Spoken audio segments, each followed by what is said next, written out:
স্বাগত জানাচ্ছি। নির্বাচন নিয়ে এখন টেলিভিশনের নিয়মিত আয়োজন ভোটের ট্রেনে। পুরো এই আয়োজন জুড়ে আপনাদের সঙ্গে আছি আমি বেলায়েত হোসাইন। প্রতিদিনই ভোটের ট্রেনে আমরা রাজনীতির মাঠে নির্বাচন নিয়ে কি আলাপন হয়, কি বক্তব্য আসে সেটাই তুলে ধরার চেষ্টা করি। তারই ধারাবাহিকতায় আজকেও আমরা দেখাতে চাই যে নির্বাচন নিয়ে কোন রাজনৈতিক দলগুলো কথা বলেছেন এবং অন্তর্বর্তী সরকারের পক্ষ থেকে কিংবা নির্বাচন কমিশনের পক্ষ থেকে কেউ বলেছেন কিনা। আমরা যদি দেখি, শুরুতেই উপদেষ্টা ফরিদা আক্তার তিনি বলেছেন নির্বাচন হবে, তবে আগে প্রয়োজন সংস্কার। আর অন্যদিকে উপদেষ্টা ওয়াহিদুদ্দিন মাহমুদ বলেছেন যে আগামী বছর নির্বাচিত সরকার দেখা যাবে। বিএনপি নেতা খন্দকার মোশাররফ হোসেন বলেছেন নির্বাচনের রোডম্যাপ এলে ষড়যন্ত্রের সুযোগ কমবে। আর অন্যদিকে জামাতের সহকারী সেক্রেটারি জেনারেল রফিকুল ইসলাম খান বলেছেন 2008 সালের নির্বাচন ছিল ত্রিমুখী সমঝোতার নির্বাচন।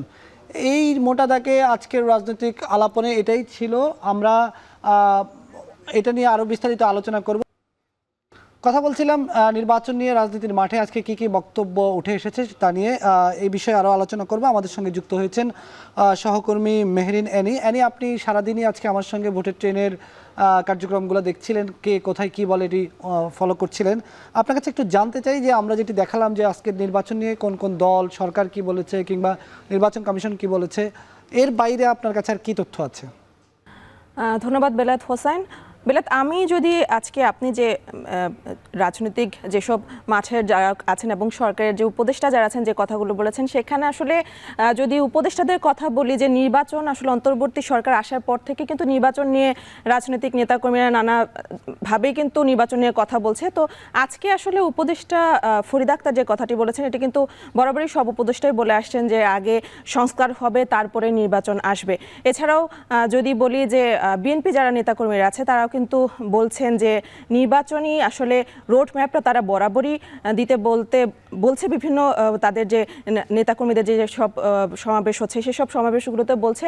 এছাড়াও এখানে কিন্তু আসলে আজকে ফরিদপুরে বিএনপির ভারপ্রাপ্ত চেয়ারম্যান তারেক রহমান কিন্তু বলেছে যে একটি সুষ্ঠু নির্বাচন চান এবং পাশাপাশি সেটি ফলাফল যাই আসুক না কেন সেটি তারা আসলে মেনে নেবে। তো এই যে বিএনপি নেতাকর্মীদের যে কথা এবং সরকারের যে উপদেষ্টা মণ্ডলী যেসব কথাগুলো রয়েছে নির্বাচন নিয়ে, সেগুলো কিন্তু আমরা বরাবরই দেখে আসছি যে একই ধরনের সরকার থেকে বলা হয় যে আগে সংস্কার তারপর নির্বাচন, সরকার সংস্কারটাকে বেশি গুরুত্ব দিচ্ছে। অন্যদিকে বিএনপির নেতাকর্মীরা বরাবরই তারা নির্বাচনের রোড ম্যাপ চেয়ে আসছিল। এর মধ্যে নতুন কি দেখছেন? এর মধ্যে আজকে আপনি যে পোলটকের মধ্যে যে বিষয়টি দেখালেন সেটার মধ্যে উপদেষ্টা ওয়াহিদুদ্দিন কিন্তু আজকে এই যে এতদিন ধরে অন্তর্বর্তী সরকার আসার পর থেকে নতুন যে বিষয়টি তিনি কিন্তু বলেছেন যে আগামী বছর রাজনৈতিক সরকার নির্বাচনে দেখা যাবে। তো এই জায়গাটা কিন্তু এই এতদিনের মধ্যে কিন্তু অনেকটা নতুন দিক কিন্তু তারা তুলে ধরেছে। আপনাকে যদি বলি যে এই পর্যন্ত আসলে উপদেষ্টারা নানাভাবে বলছে যে নির্বাচন সংস্কার হবে, কিন্তু কবে নির্বাচন হবে সেই বিষয়ে কিন্তু খুব একটা বেশি খোলামেলা আলোচনা আমরা দেখতে পাইনি। তবে এখানে আসলে যে বিষয়টি বলেছে যে আগামী বছর রাজনৈতিক দল সরকার দেখা যাবে, তো সেই জায়গা থেকে যদি বলি যে এই অন্তর্বর্তীকালীন সরকার আসার পরে যদি নির্বাচন দেয় সেটি কিন্তু যদি বলি যে নতুন যে 2025 সালে যে নির্বাচনটি আসছে সেটি যদি হয় তাহলে কিন্তু সেটি জানুয়ারি থেকে সর্বোচ্চ ডিসেম্বরের মধ্যে কিন্তু তাহলে আমরা এই নির্বাচন দেখতে পাবো। তো আমরা যদি এই জায়গা থেকে কিন্তু বোঝা যাচ্ছে যে এই যে অন্তর্বর্তীকালীন সরকার এটি কিন্তু তাহলে দেখা যাচ্ছে যে আর 1 বছর কিন্তু এই অন্তর্বর্তীকালীন সরকার আসলে ক্ষমতায় থাকবে। এটি কিন্তু আসলে বেলায়েত অর্থাৎ আপনি বলতে চাচ্ছেন যে এতদিন ধরে উপদেষ্টারা যে কথা বলে আসছিলেন যে আগে সংস্কার তারপর নির্বাচন, শুধু ওয়াহিদুদ্দিন মাহমুদের কথায় আমরা একটা ব্যতিক্রম জিনিস পেয়েছি। তিনি বলছেন যে 1 বছরের মধ্যে রাজনৈতিক সরকার আসবে। তার কথা দ্বারা ইঙ্গিত হচ্ছে যে আর হয়তো অন্তর্বর্তী সরকারের মেয়াদ 1 বছর, তবে সেটি কতটা শেষ পর্যন্ত ফলপ্রসূ হবে এবং কতটা কার্যকর হবে সেটি সময় বলে দিবে। আমরা কথা বলছিলাম সহকর্মী মেহরিন অ্যানির সঙ্গে। আমরা কথা বলছিলাম যে গত কয়েকদিন ধরে নির্বাচন নিয়ে প্রায় একই ধরনের বক্তব্য আমরা পাচ্ছিলাম, কিন্তু উপদেষ্টা ওয়াহিদুদ্দিন মাহমুদের আলোচনায় আজকে তার বক্তব্যে আমরা একটি নতুন ইঙ্গিত পেয়েছি। তিনি বলেছেন যে 1 বছরের মধ্যেই রাজনৈতিক সরকার আসতে পারে। অর্থাৎ তার কথার সূত্র ধরে আমরা যদি বলি হয়তো অন্তর্বর্তী সরকারের মেয়াদ 1 বছর হতে পারে, তবে তার এই কথাটি অন্তর্বর্তী সরকারের নীতি নির্ধারণী পর্যায়ের কথা নাকি তার ব্যক্তিগত মতামত সেটা সময় বলে দেবে। আমরা এর আগে আপনার কাছে আরেকটা প্রশ্ন রেখে গিয়েছিলাম, সেটি হচ্ছে যে আজকে আমরা জামাতের একজন নেতার বক্তব্য পেয়েছি, জামাতের সহকারী সেক্রেটারি জেনারেল রফিকুল ইসলাম খান। তিনি বলেছেন যে 2008-এর নির্বাচন ত্রিমুখী সমঝোতার নির্বাচন হয়েছিল। এই বিষয়ে আপনি আর কি জানেন?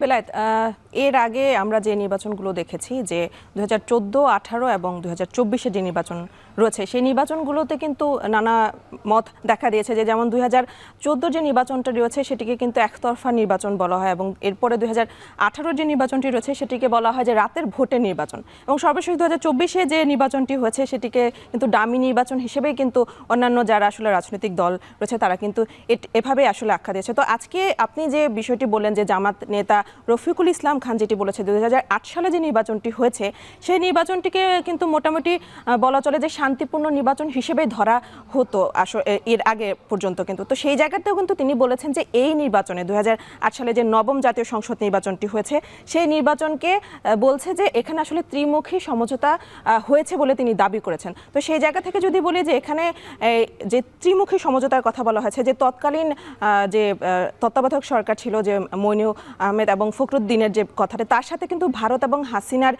একটি সমঝোতা হওয়ার কথা কিন্তু তিনি বলেছেন। তো সেই জায়গাতে যে তৎকালীন সরকার আসলে উনি তিনটা পক্ষ বলতে একটা পক্ষ আওয়ামী লীগ, শেখ হাসিনার নেতৃত্বাধীন আওয়ামী লীগ, আরেকটা পক্ষ মঈনুদ্দিন ফখরুদ্দিন এবং আরেকটা পক্ষ ভারত। এই তিন পক্ষের মধ্যে কি সমঝোতাকে ইঙ্গিত তিনি করেছেন সেটি আমরা জানবো।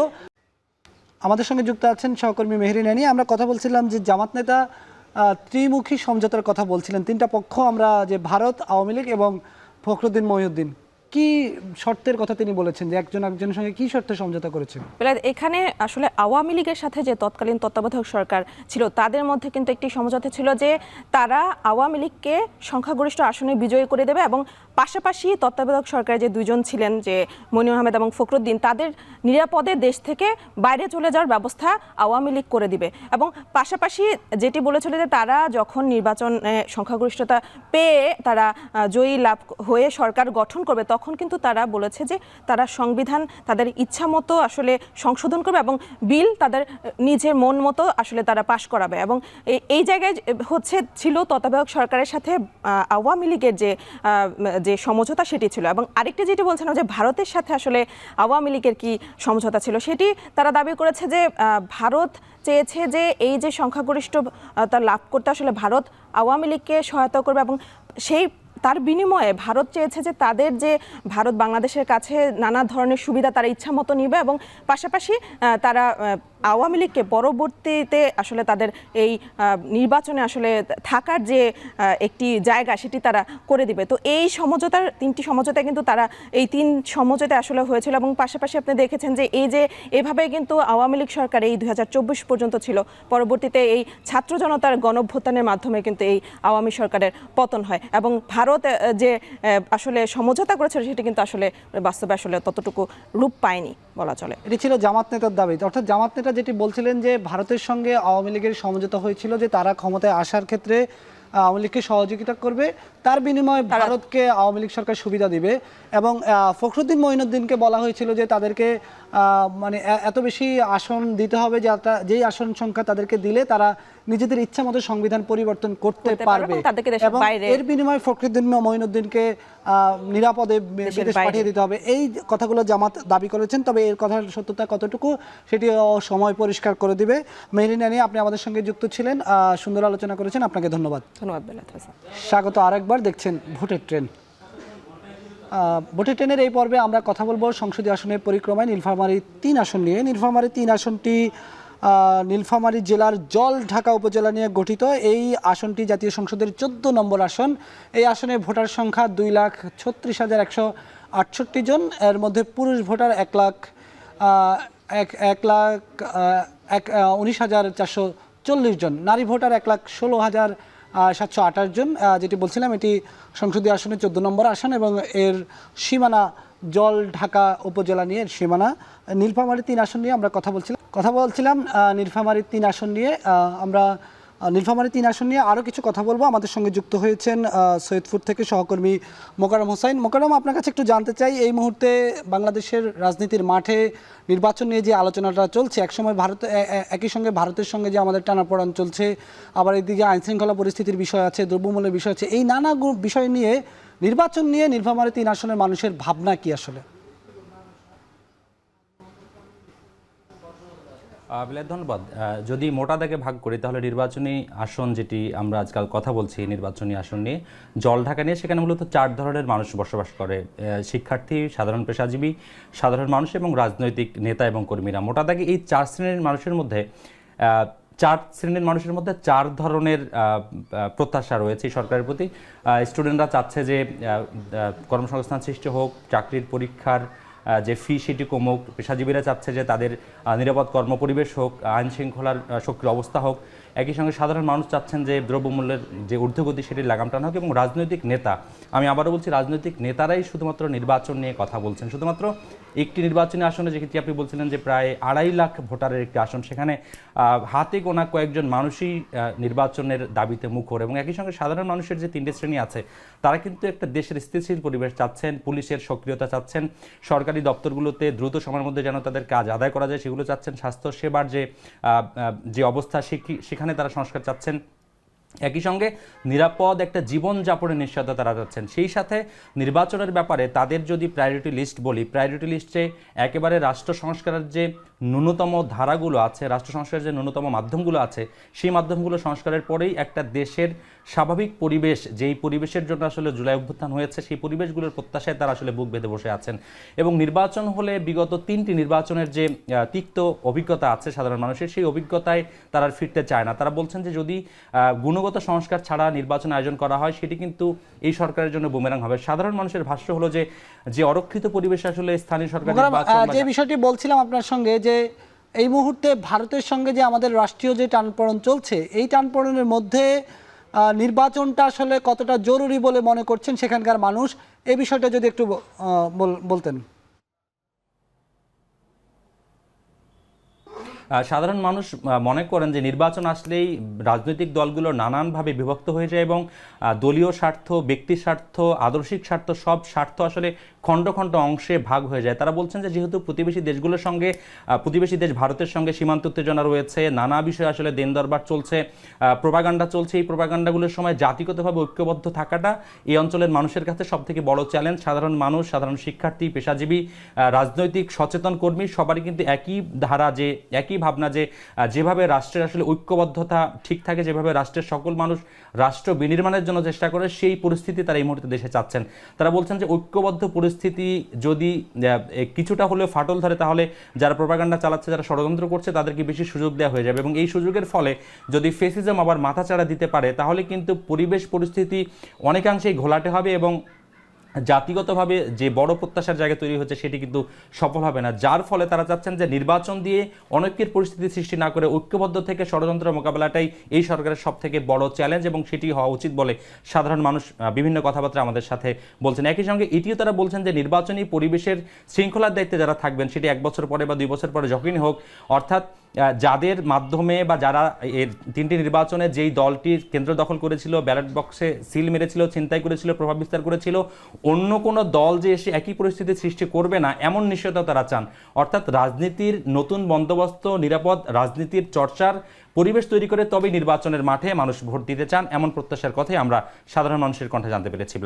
ধন্যবাদ মোকাররম। আমাদের সঙ্গে যুক্ত ছিলেন সহকর্মী মোকাররম হোসেন। মোকাররম হোসেন বলছিলেন এই মুহূর্তে আসলে নীলফামারীর জলঢাকার মানুষ ভোট নিয়ে কী ভাবছে, রাষ্ট্রের নীতি নির্ধারণ নিয়ে কী ভাবছে, রাষ্ট্রের সংস্কার নিয়ে কী ভাবছে। এর আগে আমরা কথা বলছিলাম আজকের ভোটের ট্রেনে নানা ধরনের রাজনৈতিক আলাপন নিয়ে, নির্বাচন নিয়ে নানা ধরনের বিশ্লেষণ ধর্মী আমরা কথা বলেছি। এই ছিল আজকের ভোটের ট্রেনের আয়োজন। সাথে থাকার জন্য ধন্যবাদ।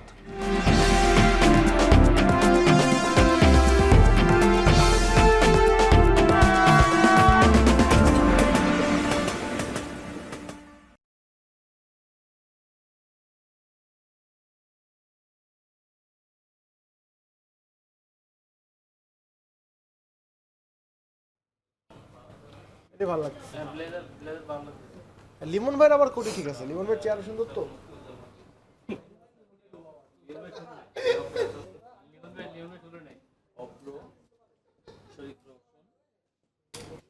লিমন ভাই, আমরা একটা আপনার ফ্যান্স ক্লাব তৈরি করতে চাই। এই বেলায়েত সবাই বলতেছে লিমন ভাইয়া একটা আপনার একটা ফ্যান্স ক্লাব তৈরি করার অনুমতি চাই, অনুমতি দেবো?